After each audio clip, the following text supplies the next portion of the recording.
Vamos a estudiar hoy el segundo capítulo del libro de Shmot, del segundo libro. A los cabuleros, segundo capítulo, segundo libro, mañana sale el 2. No sé en dónde, en algún lugar va a salir el 2 mañana, seguro. Pero bueno, si alguno juega y gana, comparta. Bueno, vamos a arrancar, vamos a comenzar a estudiar de verdad, dejemos estos chistes de lado, vamos al capítulo 2 de Shmot, Éxodo, el segundo libro, voy a compartir pantalla. Habíamos visto que el faraón había decretado que las parteras hebreas solo dejen vivir a las niñas y maten a todo hijo varón que puedan nacer, cosa que las parteras no hicieron. Capítulo 2. Fue un hombre de la familia de Levi y desposó a la hija de Levi. Así nace el Shin. La pareja tuvieron un hijito y le pusieron Shin. Y así empezó no, mentira. No lo anoten eso no lo anoten. Entonces, lo que está atrás de este versículo que aparece inocente es que la grieta siempre existió. Y que en general las familias judías se casaban dentro de su propia tribu. Lo más común era que los casamientos sean endogámicos. Y por eso este simple relato que te dice, y fue el hijo de Levi, se casó con la hija de Levi, no es que eran hermanos, no es que eran personas que tenían a los padres en común, sino que lo que tenemos acá es una práctica y costumbre judía. No es una ley, no es obligatorio, para nada, pero es una práctica. ¿Por qué esta práctica?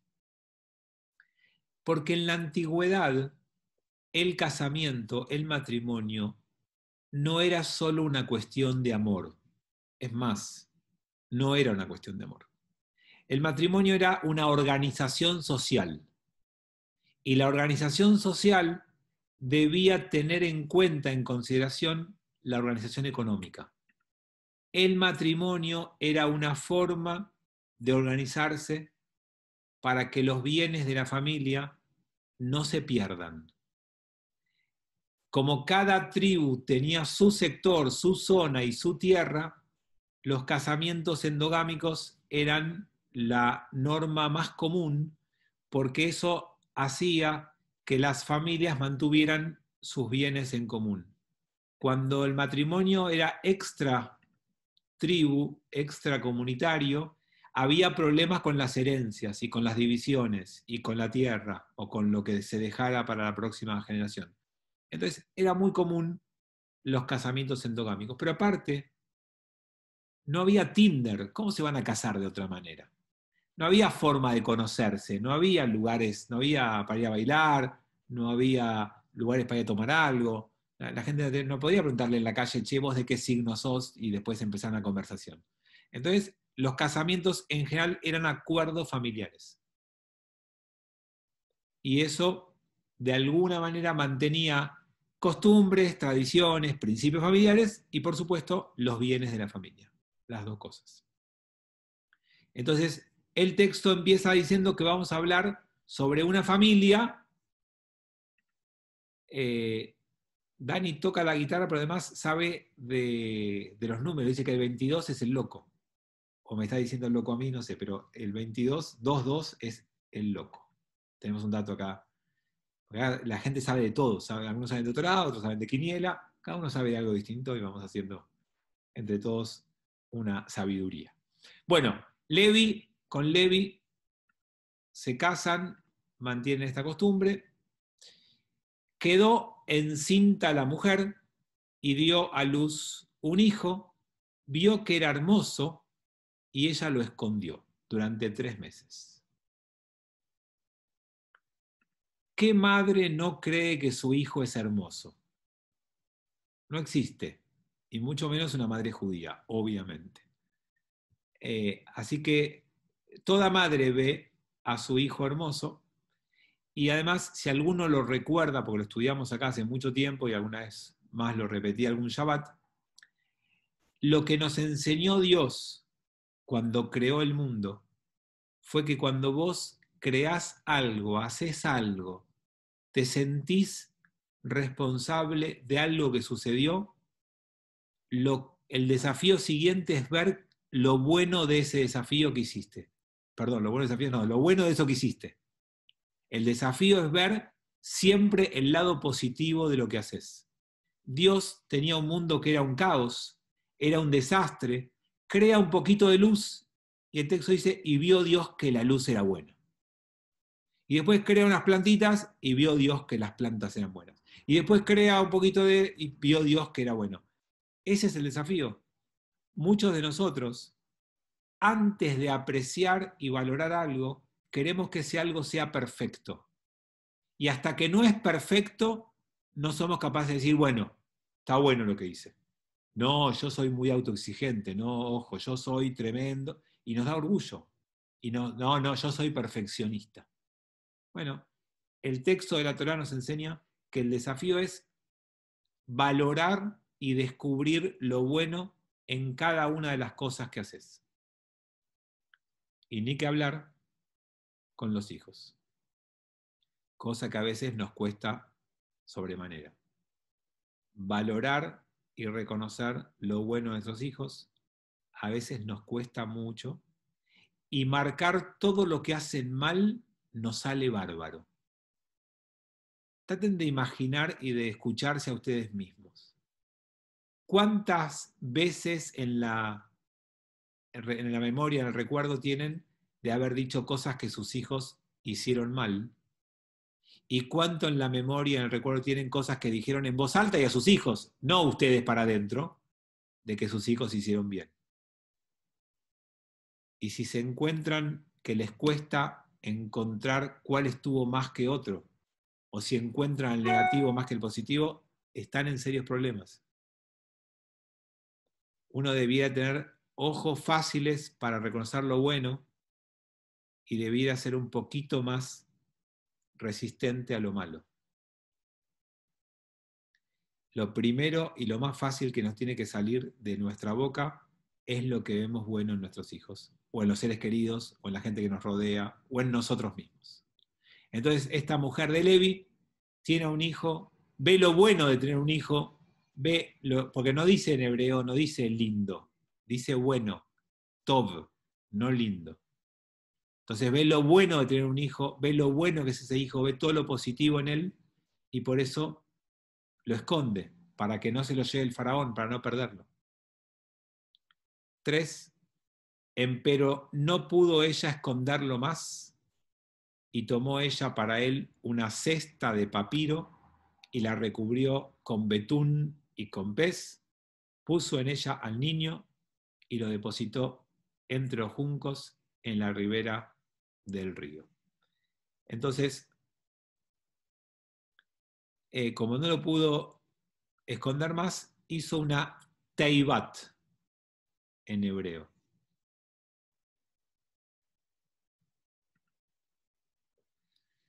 ¿Saben qué más es una teibá en la Torá? ¿Quién más hizo una teibá? Noaj. Lo que Noaj hizo, Noé, ¿se acuerdan de Noé? Ahí Betina puso a Noaj en el chat. Muy bien, Betina. ¿O fuiste vos, Gaby? No, fue Gaby, seguro que fue Gaby. Para pelear un poco. Entonces, el primero que construyó un arca, una teiba, fue Noaj. Y si recuerdan, la misión de la teiba de Noaj fue salvar a la especie humana. La función de esta teiba va a ser salvar al pueblo judío. De esta construcción ya la palabra nos hace referencia de que acá va a venir una gran salvación como la fue la Teibá de Noaj. Si no hubiera habido Teibá de Noaj, arca de Noaj, no hubiera habido humanidad. Se hubiera ahogado la humanidad en el diluvio. Si no hubiera habido una Teibá, un arca para este bebé, el pueblo judío no tenía futuro. Estamos acá gracias a el arca de Noé, y el arca de Moshe. Solemos solo pensar en el arca de Noé, lo que nos dio continuidad de la historia, pero nosotros como pueblo, el arca de Moshe también nos salvó. El texto que acabamos de, lo voy a poner en pantalla, que acabamos de compartir, en donde no le quedó otra y tuvo que hacerlo, es el que da origen a la palabra Moisés, de este arca, que fue el primer canastito donde se depositó un bebé. A partir de ahí, donde se depositan los bebés, se va a llamar Moisés, porque Moisés fue el primer bebé depositado en un canastito. Pero para nosotros la palabra es arca, o teibá, como central en este relato. 4. Y se apostó su hermana a lo lejos para saber qué le sería hecho a él. Primer dato que aparece acá es que este bebé tenía una hermana mayor. ¿Por qué había podido nacer la hermana? O porque era mayor y todavía no estaba el decreto del faraón, o porque era mujer y el decreto del faraón no la afectó. Por alguna de las dos razones estaba esta hermana que ya van a ver, se llama Miriam, algo que ya saben, no estoy develando ningún secreto, pero tienen que entender bien este versículo para entender el vínculo entre Miriam y Moshe toda la vida. Miriam cuidó de Moshe cuando era un bebé. Fue la responsable de salvarlo también. Así como hay una Teibá, también hay una hermana, Miriam, central en la historia. Y esto se lo tienen que acordar muy bien porque cuando leamos el texto más adelante y veamos lo que le pasa a Moshe con algunas cosas de Miriam, solo lo entendemos si vemos este vínculo de chiquitos de estos dos hermanos. Tengo algún chat, pero no era que las parteras no iban a matar a los varones. Claro, por eso Moshe pudo vivir, porque las parteras no lo mataron, pero si el faraón encontraba a un bebé varón, lo liquidaba. Y como los bebés suelen hacer un poco de ruido, lo escondió el tiempo que pudo, después decidió tratar de salvarlo y lo puso en una canastita y lo envió a las aguas. 5. Mas descendió la hija de Paró para lavarse en el río, mientras sus mozas andaban por la ribera del río. Ella divisó la cesta entre los juncos, mandó a su sierva y la recogió.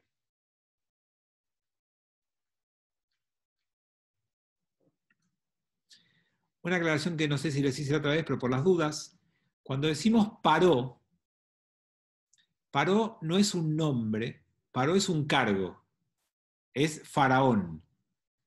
Por eso nunca sabemos el nombre del faraón del que estemos hablando, porque siempre aparece con el nombre de Paró. Según los años, las comparaciones históricas, según el intento de datar o fechar este acontecimiento, estamos hablando de Ramsés.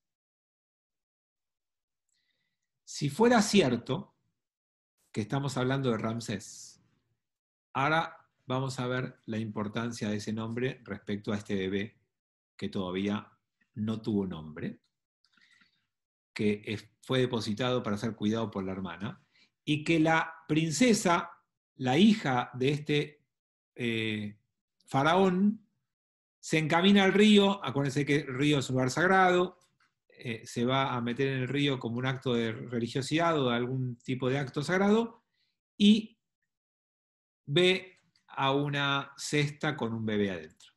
6. Ella abrió y lo vio al infante, y aquí que un niño lloraba. Ella tuvo compasión por él y dijo: de los niños hebreos es este.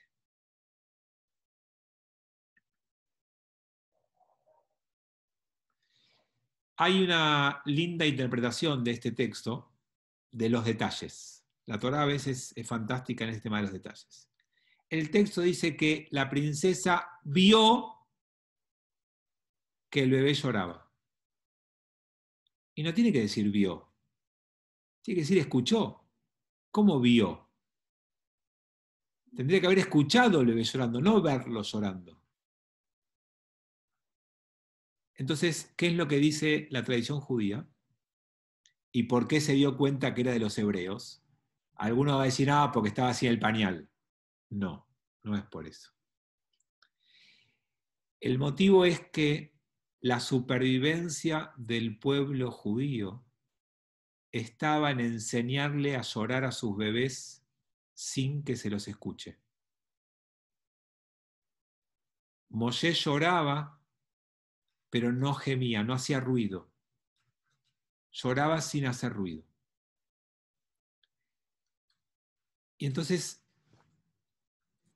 fíjense qué interesante. Esperen que tengo que admitir gente que acaba de entrar. Fíjense qué interesante. Aprender a llorar sin hacer ruido. ¿Saben cuánta gente vive así? ¿Saben cuánta gente llora en secreto? ¿Saben cuánta gente tiene una tristeza en el alma, pero no lo dice porque está en riesgo el lugar que tiene? ¿Cuánta gente se banca sufrimiento, maltrato de parte de un ser querido porque no se anima, porque tiene miedo de perder su lugar, porque le pasa lo mismo que a Moshe? Lo peor que nos puede pasar es compartir la vida con alguien que no nos permita llorar, que no nos deje expresar lo que sentimos. Y por eso el texto lo grafica en un niño que llora en secreto, sin hacer ruido, para que no lo descubran y lo maten. Y algunos lloramos en secreto para que no nos descubran y no nos echen, o no nos pongan encima con otra carga y otro peso y otro reto y otra agresión más. Esa era la situación que vivía Moshe, o este niño, este bebé, todavía no tiene nombre, perdón. Este bebé que aprendió para sobrevivir a llorar sin hacer ruido. 7. Le dijo su hermana a la hija del faraón. Su hermana es Miriam, la hermana de Moshe, del bebé. ¿Habré de ir a llamar para ti una mujer nodriza de las hebreas para que te amamante al niño?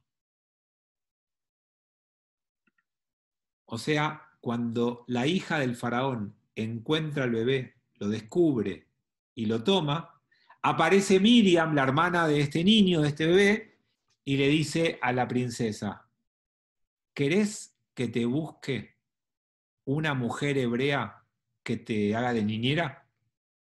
Te consigo un buen precio, baratito, baratito, te le pagás de a poco en cuotas, no pasa nada. Yo te consigo a alguien, vos con las uñas recién hechas no vas a cambiar los pañales. Se ofreció a solucionarle el problema. A mí nunca nadie me dijo lo mismo. Yo hubiera aceptado enseguida que, que se ocupen de mis hijas para que yo pueda seguir en Lamprod, pero no me pasó. Así que algunos tienen suerte, otros. Bueno, se ofreció, obviamente, ahora después vamos a ver por qué este relato, para qué. Le dijo la hija de Paró, ve, fue la moza y llamó a la madre del niño. Y le dijo a ella, la hija de Paró, lleva a este niño y amamántamelo y yo daré tu paga. Tomó la mujer al niño y lo amamantó. O sea, como algunos de ustedes saben, pero otros no, este niño nació en la casa de una familia hebrea, de la tribu de Levi, fue adoptado por la princesa a los 3 meses, pero fue entregado a la verdadera madre judía para que crezca los primeros años de su vida en un hogar hebreo. Este niño, este bebé, creció en la casa de sus verdaderos padres, pero con el aval de la princesa. ¿Tengo algún chat? Tomás pregunta por Aarón, ya va a aparecer, es mayor, es el hermano mayor, pero todavía no es nombrado, ya lo veremos. Cecilia pregunta, la leyenda de Sargón I también habla de un nacimiento así, ¿no? Sí, pero la verdad es que son todas leyendas, no hay historia en estas cosas. De hecho, tampoco que sea Ramsés es una historia. Es una hipótesis de acuerdo a los años que se supone que podría coincidir. Si me preguntan a mí, este relato tiene cero historia. No hay historicidad en el relato, entonces no hay necesidad de fecharlo. Pero se lo fecha más o menos en el 1300, 1200 y pico antes de nuestra era, época de esos faraones. ¿Cuántos niños judíos se hubieran salvado en la Shoah si hubieran aprendido a llorar en silencio? Excelente reflexión de Pato. Lamentablemente no tengo respuesta. Es una manera de poder pensar eh, en alguna dimensión actual de lo que está contando la Torá, que pasó hace 3300 años. Aníbal pregunta, ¿cobró para darle la teta al hijo? Sí, viste Aníbal, hay gente que tiene suerte. Hay gente que cobra por cosas que otros hacemos gratis, pero bueno, así funciona la vida. En este momento, en este versículo que acabamos de leer, los rabinos le ponen un nombre a la hija de Paró. No va a aparecer en ningún lugar el nombre, para toda la Torah es la hija de Paró. Los rabinos van a decir, se llama Batia, tal cual, como dijo Betina ahí en el chat, le ponen de nombre Batia. ¿Por qué Batia? Bat es hija, y Yud-Hei, es Dios. Lo que los rabinos dicen al ponerle Batia a esta mujer es, esta mujer acaba de revelarse al Padre. Lo que está haciendo le puede costar el cariño y el respeto de su padre. Dios la está adoptando como hija propia. Bat Ya, hija de Dios. Y entonces desprendemos de este relato muchas cosas muy importantes. La primera de ellas es que a los rabinos no les tembló el pulso al ponerle hija de Dios a una mujer no hebrea, no judía. No era un problema. Vieron que a veces se acusa al pueblo judío de ser demasiado cerrado, demasiado pueblo elegido. Le pusieron Batia a la hija egipcia del faraón. No fue un problema. Segundo aprendizaje, obviamente interesante para tomar nosotros, es que a veces en la vida tenés que rebelarte con tus padres. La Torá te manda a honrar y temer a tus padres, salvo cuando lo que te piden carece de moral y de ética. Un padre no puede y no debe pedirle a su hijo o hija nada que no vaya acorde a la ética y la moral. Nunca un pedido de este tipo puede ser satisfecho, por lo tanto, no existe la obediencia debida en el judaísmo. No hay.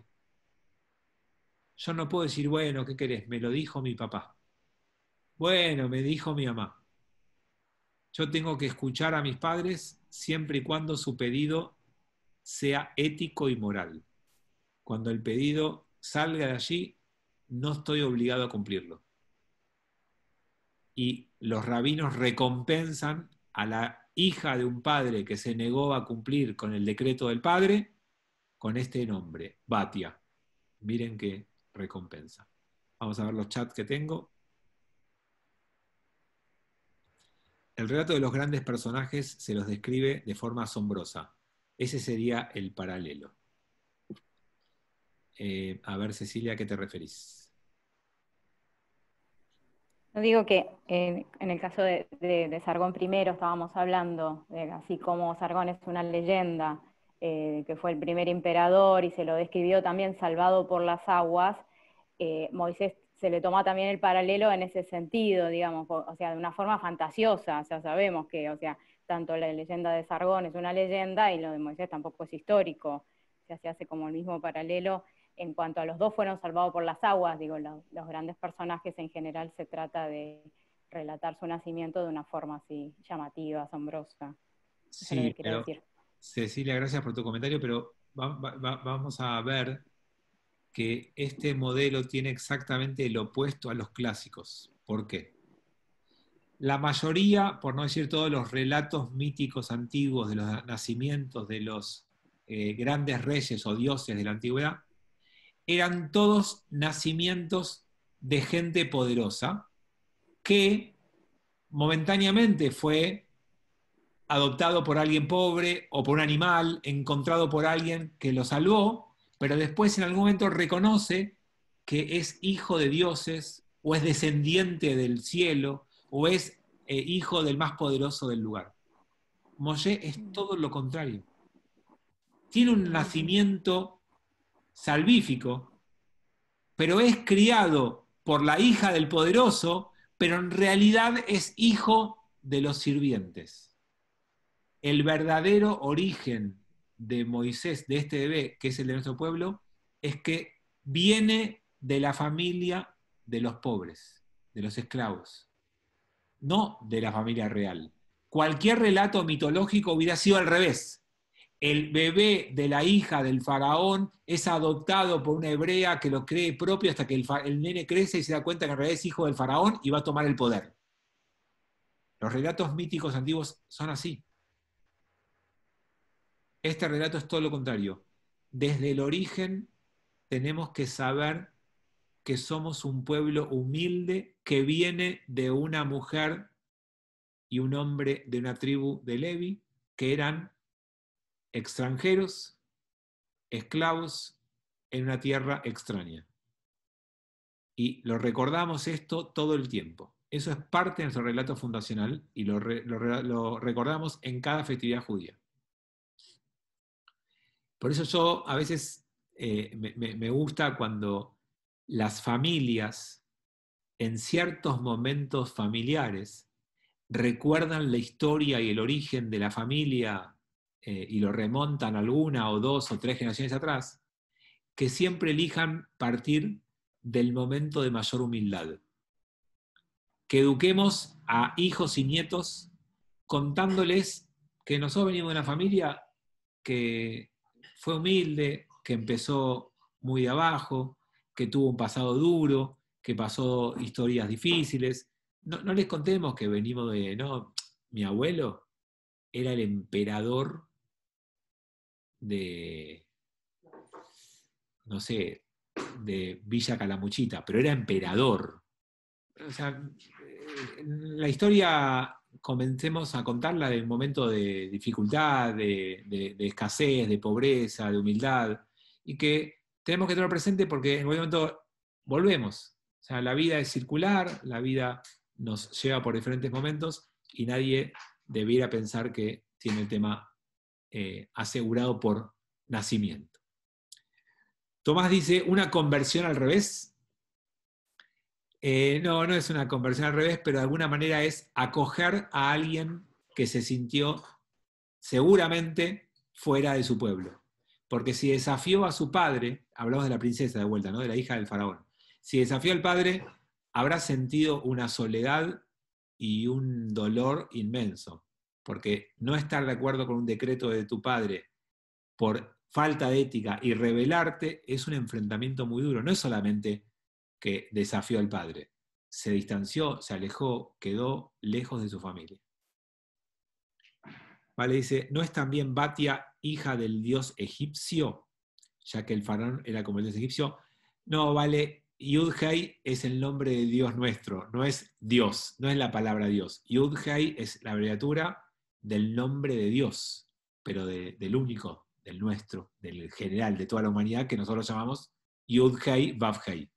No es hija de Dios, es hija de Yud-Hei, Vav-Hei, del Dios hebreo. Es toda una declaración política, no sé a qué parte se ha referido Armando con eso. El tema es quién valora qué es ético y moral y qué no. Entiendo que la Torá, aunque en algunas consideraciones quizás hay diferencia de punto de vista o interpretación. Sí, pero la interpretación no es personal, es del movimiento religioso al que vos perteneces. Entonces, lo ético y lo moral no es, depende de cada uno. Es un parámetro externo a vos, fijado por la Torá, con la lectura de esa Torá del movimiento y del rabino al que uno pertenece. Uno no debiera ir preguntándole a diferentes rabinos y ir adhiriendo a diferentes rabinos de acuerdo a la conveniencia del momento. El parámetro para saber si es ético o moral es externo a uno. Y debería ser... No, perdón, Fabi, no, pero me refería a otra cuestión de interpretación tipo, subjetiva de algunas cuestiones que por ahí los padres aconsejan o dicen a los hijos y los hijos consideran que no es así y van por un camino contrario. A eso voy. Entonces Bien. no respetan la bajada del padre considerando que no le está pidiendo algo ético o moral. Bien, tomo esto, vale, y digo, nadie puede definir por sí mismo si es ético y moral. Si yo soy hijo y mis padres me piden algo que yo considero que no es ético y moral, tengo que ir al rabino de la familia, a alguien externo que me pueda decir, a ver, esto que me piden mis padres, ¿a vos te parece bien? No es una decisión personal de un hijo adolescente rebelde que ve todo con malos ojos. Ese es el punto. Por eso digo, nadie puede por sí mismo determinar si algo es ético o moral. Para mí una cosa muy, muy importante en estas discusiones, nadie es buen juez y parte, nadie. Entonces, nadie debiera ser el que define estas cosas. Si yo me siento que no hay algo que no está bien, no puedo yo dar el veredicto también. Tengo que recurrir a una autoridad externa que sea la que me ayude a entender esto con otros ojos.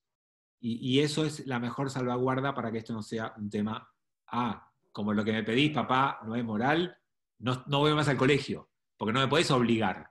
Porque para mí que me obligues a ir al colegio es inmoral. Bueno, para evitar esas cosas es que está bueno siempre consultar con alguien que también sea un referente familiar. Y por eso está bueno que las familias tengan un referente. Y esto también Sí. que aparece cuando uno tiene una dificultad. Uno tiene que saber que tiene que construir una vida. A ver, muchos padres sienten que sus hijos son arbitrarios cuando hacen esto, pero no reconocen que ellos también a veces son arbitrarios o somos arbitrarios en la imposición a veces de determinadas normativas acorde a nuestra conveniencia. Entonces, es un conjunto que uno tiene que transformar en su norma de vida. Tener una vida... El tema es que, perdón, puede ser que muchas veces eso se torna una autoridad rabínica o una autoridad así, y en muchos casos terminas al final decidiendo con el punto de vista del otro, y hasta incómodo, porque quizás no sentís lo mismo, pero te sometés, entre comillas, a alguna autoridad rabínica o alguna otra persona que tenga autoridad, y en nombre de la ética y de la moral que el otro te está devolviendo, estás actuando. A ver, lo primero que les voy a decir es que someterse a la autoridad rabínica es muy bueno. Es muy bueno. No, hablando en serio. No, es Eh, medio exagerado lo que digo, pero puede ser autoridad rabínica, puede ser otro tipo de consejero, no importa. no, está bien, quise hacer un chiste para despertarlo lo que se me dio.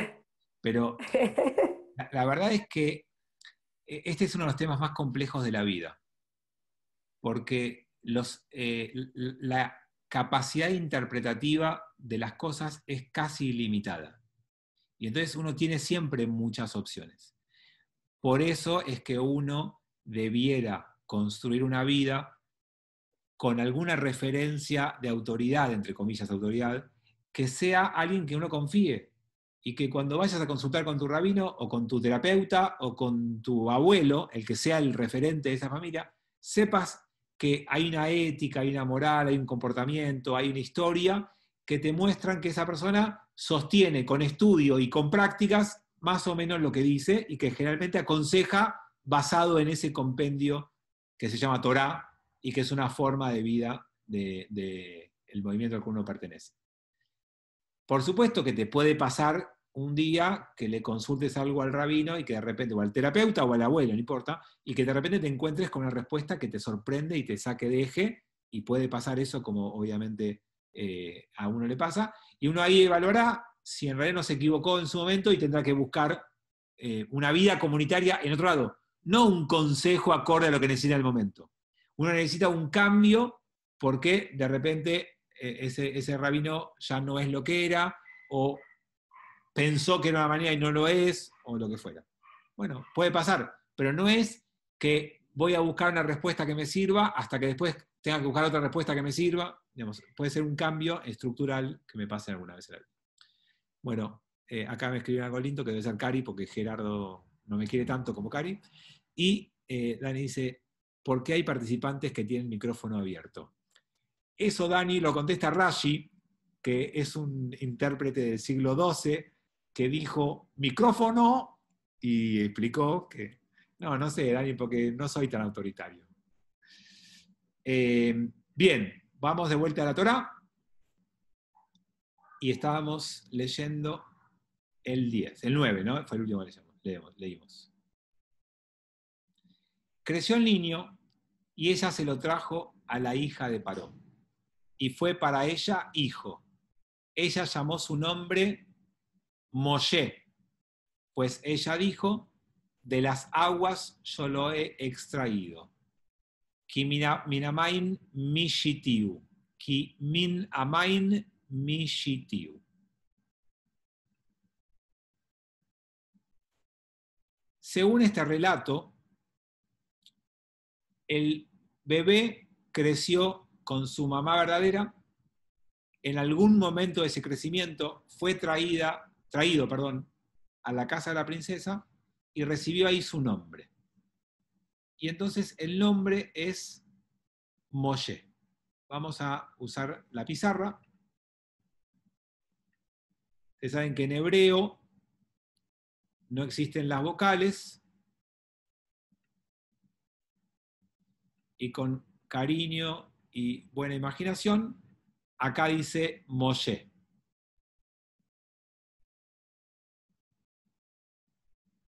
Si Moshe en hebreo se escribe así, en nuestro idioma más latinizado se dice Moses o Moisés. Y a el faraón egipcio se lo conoce como Ramsés. Si le quitan todas las vocales que no funcionan ni en árabe ni en hebreo, tenemos que la diferencia entre Ramsés y Moisés es Ra. Y Ra es la forma de la divinidad egipcia. Por lo tanto, acá hay un enfrentamiento entre el dios Ra, con Ramsés como faraón, y Moshe, que si recuerdan lo que alguna vez les dije, Moshe al revés es Hashem, el nombre de Dios. Vamos a ver que todo en la historia del Éxodo va a ser la historia de la diferenciación entre las creencias en Egipto y las creencias del pueblo que quiere salir de Egipto para tener otro tipo de cosmovisión, de creencias en la vida. Salir de Egipto no es salir de un lugar físico, es salir de una filosofía de vida, de una creencia, de una ideología. No salimos de Egipto, cambiamos nuestra manera de vivir. El pueblo hebreo es el pueblo que nace para vivir de una manera distinta a la cultura imperante en Egipto. Esa es la salida de Egipto. No es un Egipto físico, es un Egipto espiritual, y cambiamos nuestra concepción del mundo e instalamos una nueva forma de vivir y de creer. Y ese es el nacimiento del pueblo hebreo, que vamos a ir viendo a partir de este libro. Tengo un par de chats. Vale, dice que le parece rara la actitud de Batia. Para mí no es rara, está muy bien aprender a rebelarse cuando la ética está en juego y cuando uno está obligado a hacer algo que no corresponde. Dani. Pero Fabi, a ver, un minuto, poniéndose en el lugar de ella, siendo la hija del faraón y sabiendo que ese bebé es hebreo, sabe todo, ¿No es raro de que te pongas en esa posición, en un lugar en el que estás de gobernante en Egipto? No, ella no No ejercía de sé, gobernante. Ella era la hija no, del que no, gobernaba. no, entiendo, claro que sí. Es su forma, esa fue su forma de rebelarse a su padre. En lugar de una mujer en la sociedad egipcia de hace 3.300 años, imagínense que no se podía rebelar de muchas maneras. Oponerse a un decreto del padre, ocultando un bebé y criando un bebé, era su manera de rebelarse. Y lo que De uno hecho, puede fue leer, el futuro, no, claro, perdón. salgamos de la historia. Lo que uno puede leer de este relato, porque no es histórico, es que cuando vos te desvías de un camino de ética y de moral, la génesis de tu destrucción está dentro tuyo. Y de ahí mismo va a venir tu destrucción. En este caso simbolizado por su hija, no importa, no es una hija biológica, no es un relato histórico. La destrucción de tu poder la estás engendrando vos mismo al alejarte y desviarte de la ética. Eso es lo que el texto dice. Cecilia pregunta por el nombre de Dios, que es lo que dije antes. Yud, Hei, Vav, Hei son 4 letras en hebreo, y esas 4 letras, las primeras 2 son las últimas de la palabra Batia. Por eso es que, si lo quieren ver, Yud, Hei, Vav, Hei. Es lo que los cristianos intentan decir, que cuando dice acá, esto ponen Jehová o Yahvé. Son 2 formas cristianas de ponerle nombre a este nombre que nosotros no nombramos. No decimos cómo se dice, no lo nombramos. Ra es malo, no es malo, porque Ra es con Ain, malo. Esto es la Reish. Ra de malo requiere la Ain también, que no está acá escrita. Sí, bueno, eso es Yud Hei Vav Hei, es eso que vos escribiste ahí, Cecilia, exactamente. Porque, perdón, porque está Valeria Najmías y hay otra Valeria más. Yo confundí a las 2 Valerias y la segunda Valeria es Fer encima. Perdón, Fer. Entonces preguntabas lo de Ra, y no, Ra es con Ain.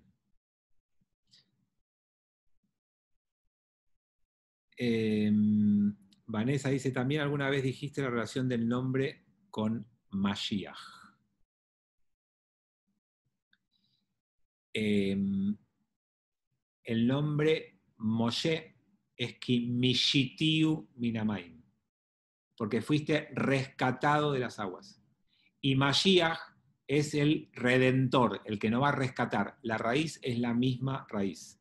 La palabra Mashiach y la palabra Moshe y la palabra Yoshua o Yeshu en hebreo, todas tienen la raíz.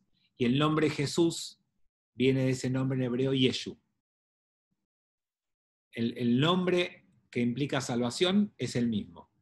Moshe, Mashiach, Yeshayahu, Osea, y Yeshu son todos nombres de la misma raíz en hebreo. Bien, entonces creció, le puso Moshe,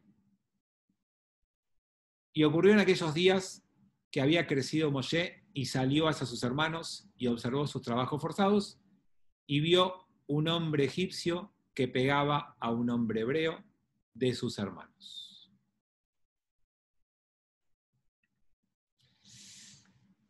Y acá van a ver tal vez lo más fuerte que le toca ver a alguien en su vida.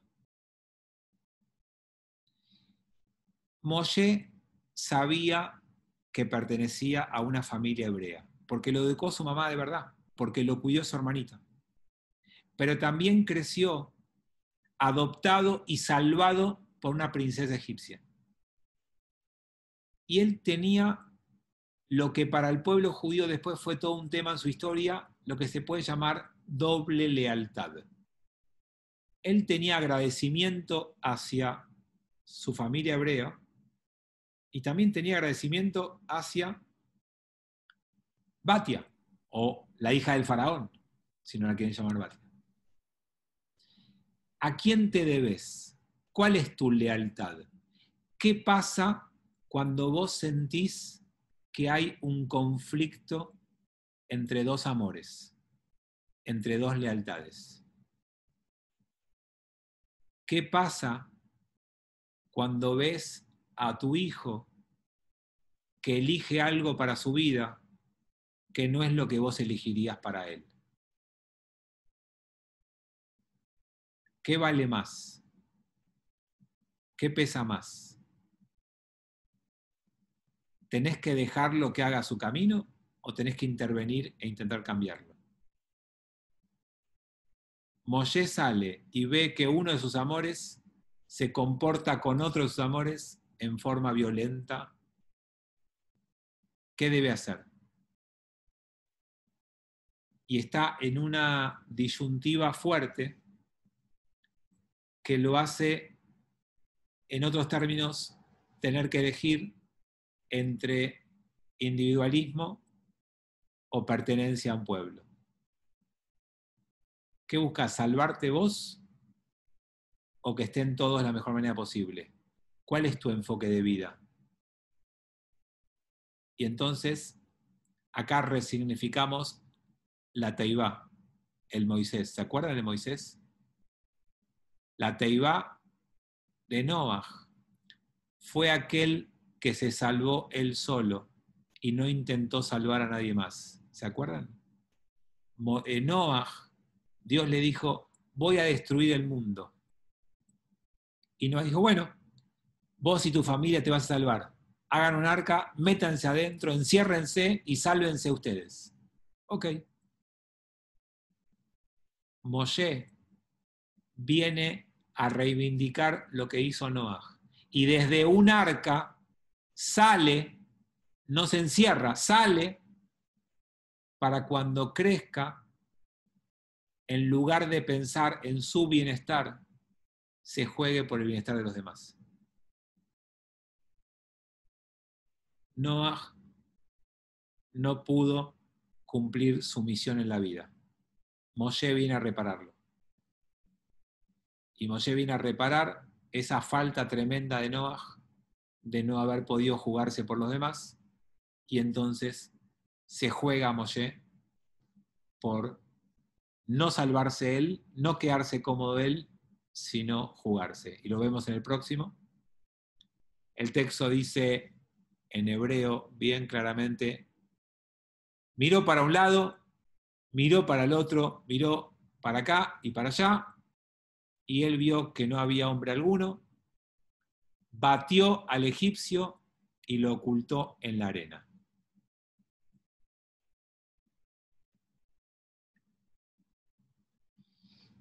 Miró para un lado y para el otro miró a su pasado, su cultura y su pertenencia hebrea, y su cultura y su pertenencia egipcia. Tenía que elegir.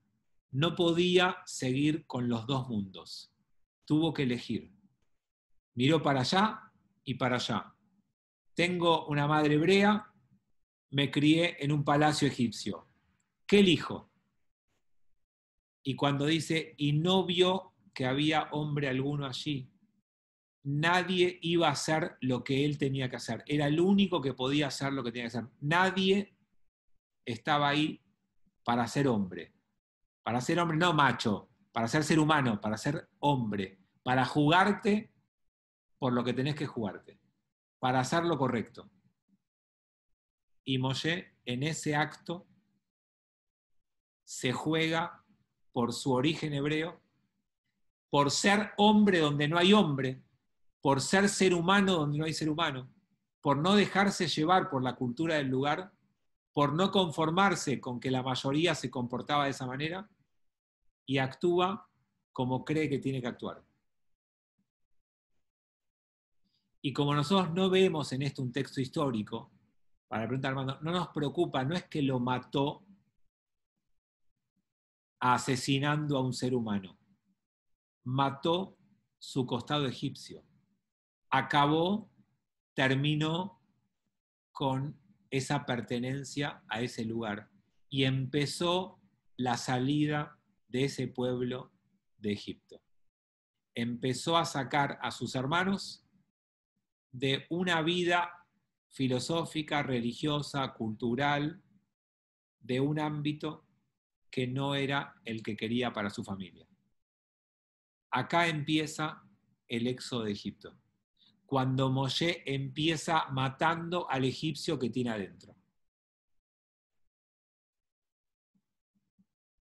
Por supuesto que después vamos a ver que el texto sigue hablando de un hombre, de un capataz egipcio realmente muerto.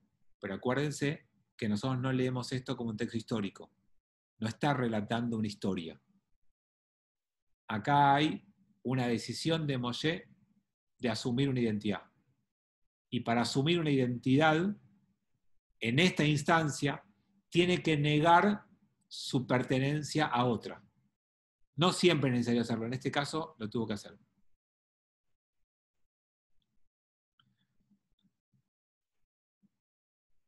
Bueno, por supuesto que la familia egipcia pudo interpretar como un acto de ingratitud. No sabemos qué pensó Batia, ni si se enteró, ni si salió con los judíos de esclavos cuando se fueron de Egipto, no lo sabemos. Pero claramente sabemos que Moshe honró su esencia y su identidad, y un esclavo egipcio que golpeaba a un capataz era asesinado, obviamente, y no había chances ni posibilidades de hacerlo. Unos tenían armas, otros no, unos estaban entrenados, otros no. Moshe tenía el cuidado, el escudo, el entrenamiento de vivir en el palacio, y por eso lo pudo hacer. Ahora, con esto quiero terminar el encuentro de hoy. Para poder salir de la esclavitud o cambiar un modelo de vida que no te gusta, tenés que tener preparación y formación. No se cambia simplemente por instinto o por deseo. Moshe tuvo la formación en el palacio que le permitió rebelarse. Los hebreos que crecían en esclavos no tenían esa posibilidad. No podés esperar que alguien asuma un rol si no se prepara antes para hacerlo. Vos, antes de hacer algo fuerte, tenés que prepararte para hacerlo. No hay posibilidades de jugar la heroica simplemente con coraje. Hace falta una preparación. Si un esclavo hebreo hubiera querido rebelarse a un capataz egipcio, hubiera terminado muerto. Moshe lo pudo hacer porque se preparó. Cuando vos quieras hacer un cambio en tu vida, prepárate para el cambio. Cuando vos quieras salir de un lugar que te oprime, prepárate para salir. No es cuestión de tomar la decisión. No se trata de tener coraje. También es tomar la decisión y también es tener coraje. Pero además, tenés que tener la preparación. Si no, es un acto de suicidio más que una liberación. La verdadera liberación no se hace solo con coraje o solo con valentía, sino también con preparación y formación. Bueno, vamos a cerrar nuestro encuentro aquí. Vamos a... Acá Valeria dice que honró la rebelión de su madre. Está bien, está muy buena la acotación. La madre adoptiva también se rebeló. Y los padres hebreos también se rebelaron, porque tuvieron un hijo varón y lo escondieron. Hay rebeliones, mejor dicho, previas, en las cuales puede inspirarse Moshe. Sus padres biológicos se rebelaron al decreto del faraón. Su madre adoptiva se rebeló al decreto de su propio padre. Así que hay allí algo de todo eso. Bueno, gracias a todos, que tengan buena semana, cuídense, buenas noches, que descansen. Gracias. Gracias, Fabi, Chau. muy lindo.